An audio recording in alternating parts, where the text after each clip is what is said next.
नमस्कार दोस्तों, मैं केसी साहू सर आप सबका स्वागत करता हूं आपका ही अपना चैनल केसी सर के क्लासेस में। दोस्तों, आज हम एक बहुत ही महत्वपूर्ण विषय पर चर्चा करने वाले हैं जिसको लोग अक्सर कठिन समझ लेते हैं। जी हां, आज हम विज्ञान के रासायनिक समीकरण विषय पर चर्चा करने वाले हैं। जी हां दोस्तों, रासायनिक समीकरण होता क्या है और इसको कैसे सॉल्व करते हैं, कैसे संतुलित करते हैं, इन्हीं विषय पर हम एक आज छोटा सा वीडियो लेके आए हैं जो बहुत ही खास होने वाला है। तो दोस्तों, अगर आपने अभी तक हमारे चैनल को सब्सक्राइब नहीं किया है तो प्लीज हमारे चैनल को सब्सक्राइब कीजिएगा और बेल आइकन को प्रेस कीजिएगा ताकि नए नए वीडियो का नोटिफिकेशन आपको मिलता रहे। दोस्तों, तो आइए आज हम समीकरण के बारे में चर्चा करते हैं। दोस्तों, प्रायः देखा जाता है कि रासायनिक समीकरण लिखते समय हम लोग बहुत सारी गलतियां कर देते हैं। पहली बात तो हम ये नहीं जान पाते कि रासायनिक समीकरण कहते किसे हैं। तो विज्ञान में इसी कारण हमको रासायनिक समीकरण जो है बहुत कठिन लगता है, क्योंकि केमिकल रिएक्शन जब भी लिखना हो तो हमको पता होना चाहिए कि कौन जो है अभिकारक है और कौन जो है उत्पाद है। जैसे रिएक्टेंट होता है और एक होता है प्रोडक्ट, तो किस तरफ को क्या बोलते हैं ये सब हम आज के वीडियो में जानने वाले हैं। तो आइए दोस्तों देखते हैं। रासायनिक समीकरण लिखते समय हमें दो पक्ष लेने पड़ेंगे। एक तो लेफ्ट हैंड साइड में रहता है, दायां भाग बोलते हैं, और एक बायां भाग बोलते हैं। तो लेफ्ट हैंड साइड में किसको लिखते हैं और राइट हैंड साइड में किसको लिखते हैं, इन्हीं को हम विस्तार से जानेंगे। याद रखिए दोस्तों, यदि आज का वीडियो आप शुरू से अंत तक देखिएगा तो आपको बिल्कुल भी रासायनिक समीकरण समझ आ जाएगा। तो आइए देखते हैं। तो रासायनिक समीकरण कहते किसे, पहले यह देख लेते हैं। तो किसी भी रासायनिक समीकरण को, केमिकल रिएक्शन को ध्यान दीजिएगा, अगर हम रासायनिक अभिक्रिया को लिखें, किस रूप में लिखें, अभिकारक के रूप में और उत्पाद के रूप में, तो इनको लिखने का जो तरीका होता है, वो जो तरीका होगा वही क्या कहलाता है, रासायनिक समीकरण। वो कैसे बनता है आइए देखते हैं। तो इसके लिए क्या करना पड़ता है, हमको दो भाग में लिखना होता है। एक लेफ्ट हैंड साइड में लिखते हैं, इसमें किधर लिखेंगे, इसमें लिखते हैं रिएक्टेंट को। एक साइड हम रिएक्टेंट को लिखते हैं जिसको हम लोग बोलते हैं अभिक्रिया, सॉरी, एक साइड लिखते हैं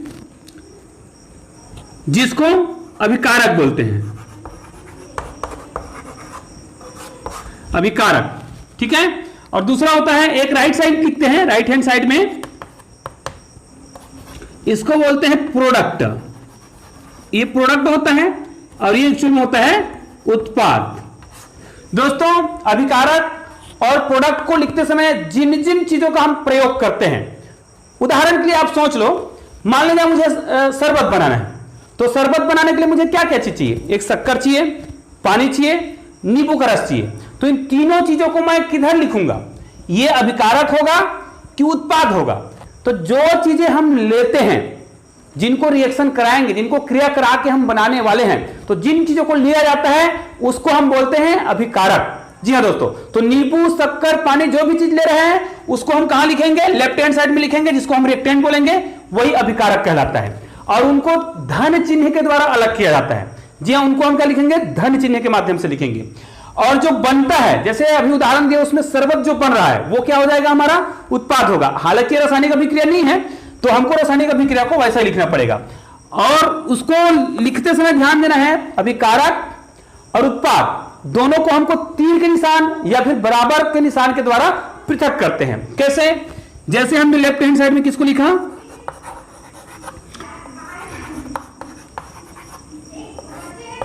ये अभिकारक हो गया। यहां पर हम तीर का निशान लगाएंगे। दोस्तों ध्यान दीजिए, यहां पर तीर का निशान लगाएंगे और इधर लिखेंगे अपन, यहां पर हमने किसको लिख दिया, उत्पाद को लिख दिया। तो इस प्रकार रासायनिक समीकरण लिखने का एक ढांचा होता है जिसको हम क्या बोलेंगे, रासायनिक समीकरण बोलेंगे। इसको आप अंग्रेजी में लिख सकते हैं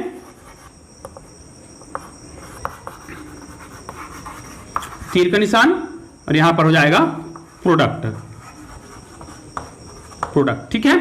अब ये जो रिएक्टेंट है, अभिकारक है, इनको जो प्रोडक्ट लिया जाएगा उनको धन चिन्ह के द्वारा अलग करते हैं, प्लस चिन्ह के द्वारा अलग करा जाता है। तो ध्यान दीजिएगा, यहां पर हम प्लस चिन्ह के द्वारा जो भी प्रोडक्ट लेंगे और उत्पाद लेंगे, इनको दोनों को ही, अभिकारक को भी प्लस चिन्ह के द्वारा अलग करते हैं और उत्पाद को भी प्लस चिन्ह के द्वारा हम क्या करते हैं, अलग करते हैं। आइए एक उदाहरण लिखेंगे, फिर आपको समझ आ जाएगा। देखिए, हम एक उदाहरण लेते हैं।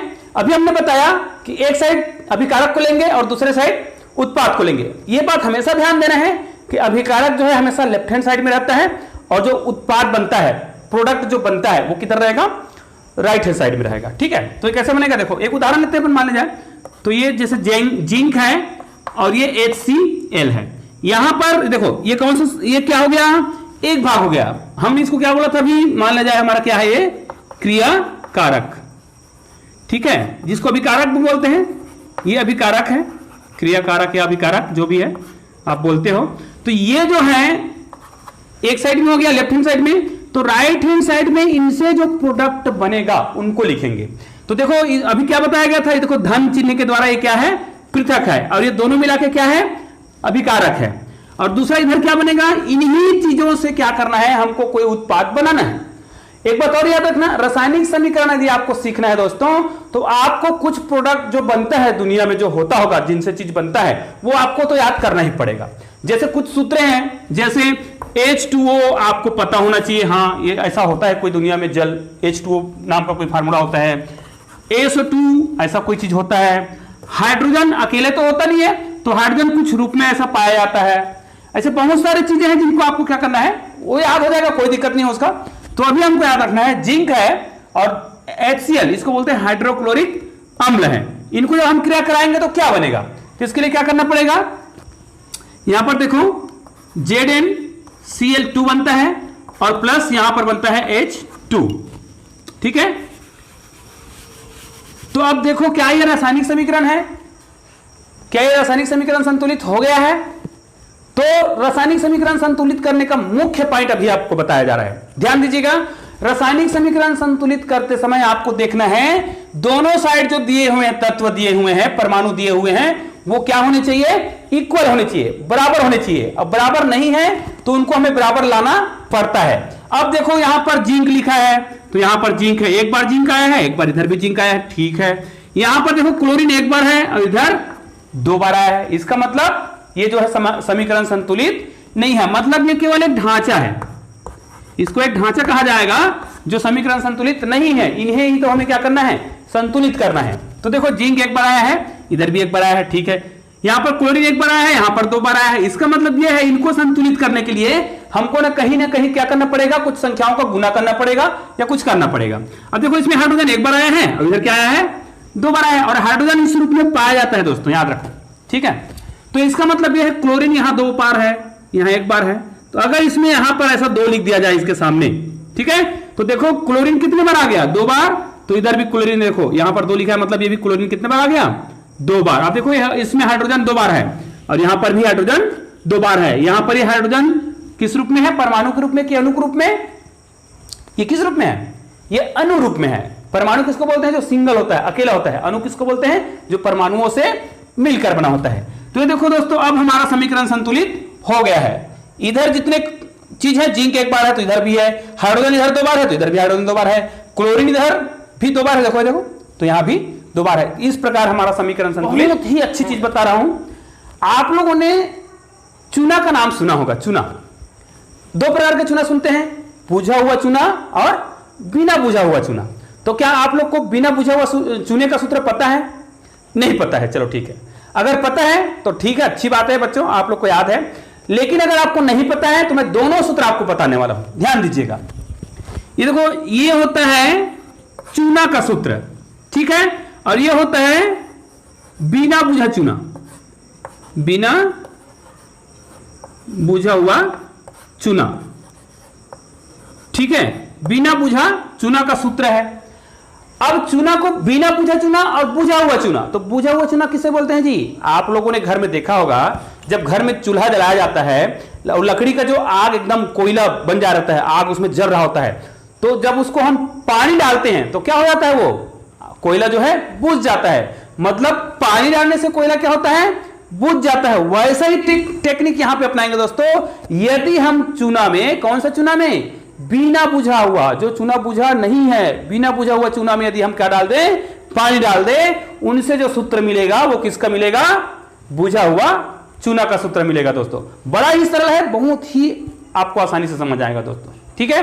तो देखते हैं, ये हमारा क्या है, बिना बुझा चूना, मतलब ये अभी चूना जो है बुझा नहीं है। आप लोगों ने देखा होगा घर में जब त्योहार के समय कहीं भी हम लोग चूना लाते हैं लिपाई करने के लिए, जब उसको पानी में डालते हैं दोस्तों, तो पानी जो है एकदम गर्म हो जाता है, बहुत ही गर्म हो जाता है। कई बार तो प्लास्टिक के टब में अगर हम करें तो टब जो है फूट जाता है। क्यों? क्योंकि वो जो चूना होता है वो कौन सा चूना होता है? बिना बुझा हुआ चूना होता है। इसलिए चूना क्या होता है? क्रिया करता है। किससे क्रिया करता है? जल से, H2O से क्रिया करता है। याद रखिए, रसायन बड़ा ही इंटरेस्टिंग सब्जेक्ट है, बड़े आनंददायक सब्जेक्ट है, बड़ा मजा आता है रसायन को पढ़ने से। उसके लिए आपको थोड़ी मेहनत की आवश्यकता है। तो ध्यान से देखिए दोस्तों, जैसे ये क्या है? बिना बुझा चूना है, इसको हमें क्या करना है? बुझाना है। तो ये देखो जल H2O। तो देखो मैंने क्या बताया था, अभिकारक जो लेते हैं वो क्या होता है? प्लस चिन्ह द्वारा अलग। तो हमको क्या करना है? चूना को पानी से क्रिया कराना है, तभी तो बुझा हुआ चूना बनेगा ना। तो देखो ये हो जाएगा जल और ये क्या हो गया? चूना। तीर का निशान लगा देंगे। अब यहां पर देखो दोनों साइड क्या होना चाहिए? बराबर मात्रा में होना चाहिए। तो हम कुछ भी थोड़े लिख देंगे हम, इसीलिए तो रासायनिक समीकरण बड़ा ही सरल लगता है। बस आपको याद होनी चाहिए कुछ चीजें जो आप जानते हो वो आपको पता करना पड़ेगा, वो लिखना पड़ेगा, वो याद करना पड़ेगा कुछ चीजें। तो कैसे करेंगे? जैसे CaO है और H2O है, इनको मिलाएंगे तो क्या बनेगा? देखो ध्यान से देखिए, Ca, यहां पर Ca आया है और देखो H2 दो बार आया है और ये ऑक्सीजन और ये ऑक्सीजन दोनों मिला के कितने बार ऑक्सीजन आ गया? दो बार आ गया है। इसका मतलब यह है कि O और H, ये देखो अभी दोनों ही, H भी कितने बार? दो बार, और O भी कितने बार? दो बार। इसका मतलब दोनों ही दो बार आया है। तो यहां पर यदि दो लगा दिया जाए तो हमारा समीकरण क्या हो गया है? संतुलित हो गया है। देखो दोनों साइड बराबर हो गया है। तो मतलब यही क्या है? ये जो है बुझा हुआ चूना, बुझा हुआ चूना का क्या है? ये सूत्र है दोस्तों। तो देखें ना दोस्तों, बड़ा ही सरल है। रासायनिक समीकरण संतुलित करना बिल्कुल भी कठिन नहीं है, बस आपको मेहनत करने की आवश्यकता है। आज जितना मेथड बताया जा रहा है इनको ध्यान से सुनिएगा। देखिए एक और उदाहरण देखते हैं आपको सामने। मान लीजिए हमें कोई चीज दिया जाता है, जैसे अगर कॉपर दिया जाए प्लस इनको सल्फ्यूरिक अम्ल H2SO4 के साथ क्रिया कराना है। याद रखो, मैं पहले बता रखा हूं, यहां पर जो चीज लेते हैं उनको किसके द्वारा अलग करते हैं? प्लस चिन्ह के द्वारा अलग करते हैं। इधर जो प्रोडक्ट बनता है, उत्पाद बनता है, उनको भी किसके द्वारा अलग करते हैं? प्लस चिन्ह के द्वारा अलग करते हैं। तो इन दोनों चीज को यदि मिलाया जाए, अब आपको यहां पर बहुत ध्यान से देखना है, बहुत ही सरल है। मैंने बताया ना, रासायनिक समीकरण को यदि आपको समझना है तो कुछ चीजें जो है उनको आपको याद करना है। जैसे जल का सूत्र, अब जल के सूत्र तो आपको याद करना ही पड़ेगा। सर ये कैसे होता है, कैसे याद करेंगे? ऐसा तो नहीं है, जल के सूत्र आपको याद करना पड़ेगा। सल्फर जो है ऑक्सीजन से क्रिया करता है तो क्या बनता है? सल्फर डाइऑक्साइड बनता है, ये तो आपको याद करना पड़ेगा। तो कुछ चीजें हैं जो आपको याद करना पड़ेगा, हो जाएगा आसानी से। तो ये देखो इन दोनों को क्रिया कराएंगे। अब ध्यान से देखना है, चूंकि यहां पर हाइड्रोजन आया हुआ है दोस्तों, देखो तो हाइड्रोजन ऑक्सीजन से क्रिया करता है तो क्या बनाता है? तो जल बनाता है। इसका मतलब यह है कि हमको H2O पता होना चाहिए। अब यहां पर देखो सल्फर है, ये देखो सल्फर। अब सल्फर भी ऑक्सीजन से क्रिया कराएगा क्योंकि ऑक्सीजन तो इसमें पर्याप्त है। देखो तो सल्फर ऑक्सीजन से क्रिया कराता है तो क्या बनता है? Sulphur dioxide. ये चीजें आपको पता होना चाहिए, बाकी चीज को तो रिएक्शन करेंगे तो बना ही लेंगे। अब देखो हमको पता है कि इसमें हाइड्रोजन आया है तो हाइड्रोजन आया है इसलिए ये बनेगा, इसमें सल्फर आया है, ऑक्सीजन भी आया है, इसलिए ये भी बनेगा। इसका मतलब ये है, और देखो यहां पे कॉपर है ना, ये कॉपर है और ये देखो SO4 है। तो कॉपर है तो ये क्या होगा? ये तो H2 दो बार आया है तो ये यहां निकल जाएगा। ठीक है, तो देखते हैं कैसे निकलेगा। यहां से CuSO4 यहां पर लिख दिया हमने, CuSO4 मतलब यहां पर SO4 निकल चुका है और ये कॉपर निकल चुका है। अब देखो H2O जल बनने के लिए यहां पर इसको क्या चाहिए? ऑक्सीजन चाहिए। ठीक है, तो यहां पर हम लिख देते हैं H2O और प्लस यहां पर देखो SO2। अब देखो दोस्तों, क्या दोनों तरफ को हम देखते हैं, क्या समीकरण संतुलित है? बहुत ध्यान से देखिएगा, क्या समीकरण संतुलित है? बिल्कुल भी नहीं है। क्यों नहीं है? अब देखो इधर हाइड्रोजन कितने बार आया है? दो बार आया है। उधर भी देख लो, इधर हाइड्रोजन कितने बार आया है? दो बार आया है। इधर देख लो SO4, यहीं पे आपको ध्यान देना है दोस्तों। यहां पर देखो SO4 मतलब ये जो सल्फर कितने बार आया है? एक बार आया है, लेकिन ऑक्सीजन यहां पर कितने बार आया है? केवल 4 बार आया है। ऑक्सीजन तो 4 बार आया है यहीं पे, और यहां पर कितने बार आ गया? एक बार और आ गया। यहां पर और कितने बार आ गया? 2 बार आ गया। तो 2 और 1 3 और ये 4, कितने बार हो गया है? 7 बार हो गया है। और यहां पर कितने बार आया है? केवल 4 बार। सल्फर यहां पर कितने बार आया है? एक बार आया है, यहां पर एक बार और यहां पर एक बार, 2 बार सल्फर आ गया है। इसका मतलब यह है कि समीकरण को संतुलित करेंगे तो हमको दोनों पक्षों को क्या करना पड़ेगा? संतुलित करना पड़ेगा। तो ऐसा करते हैं, ध्यान देखिए, बड़ा ही सरल है, ध्यान से देखिएगा। यहां पर हाइड्रोजन कितने बार आया है? 2 बार। यदि मैं यहां पर क्या कर दूं, 2 लिखता हूं, ध्यान दो, यहां पर 2 लिखने से हाइड्रोजन कितने बार आ गया? 2 दूनी 4 बार, ठीक है। अब यहां देखो हाइड्रोजन कितने बार आया है? 2 ही बार आया है। क्या कहीं पे और हाइड्रोजन आया है? नहीं आया है। यदि मैं यहां पर 2 लिख देता हूं, ध्यान से देखो, यदि मैं यहां पे 2 लिखता हूं तो हाइड्रोजन कितने बार आ गया? 2 दूनी 4 बार। तो यहां पर 2 दूनी 4 बार तो हाइड्रोजन आ ही गया, कंप्लीट हाइड्रोजन का काम। ऐसा करने से देखो ऑक्सीजन कितने बार आ गया? ये O2, O 4 बार था, सॉरी O4 था, ऑक्सीजन 4 बार आया था और 4, ये देखो सामने में 2 लिखा है, तो कितने बार हो गया? 4 दूनी 8 बार हो गया। अब ऑक्सीजन 8 बार इधर आया है तो क्या उधर 8 बार आया है? गिन के देखते हैं। यहां पर देखो ऑक्सीजन कितने बार आया है? 4 बार। और यहां पर कितने बार आया था? 2 बार। और देखो ऑक्सीजन यहां पर 1 बार लिखा है लेकिन उसके सामने में क्या लिखा है? 2 लिखा है, तो यहां पर भी कितने बार हो गया? 2 बार हो गया। तो 4 और 2 6 और 2 8, मतलब ऑक्सीजन भी कितने बार आ गया?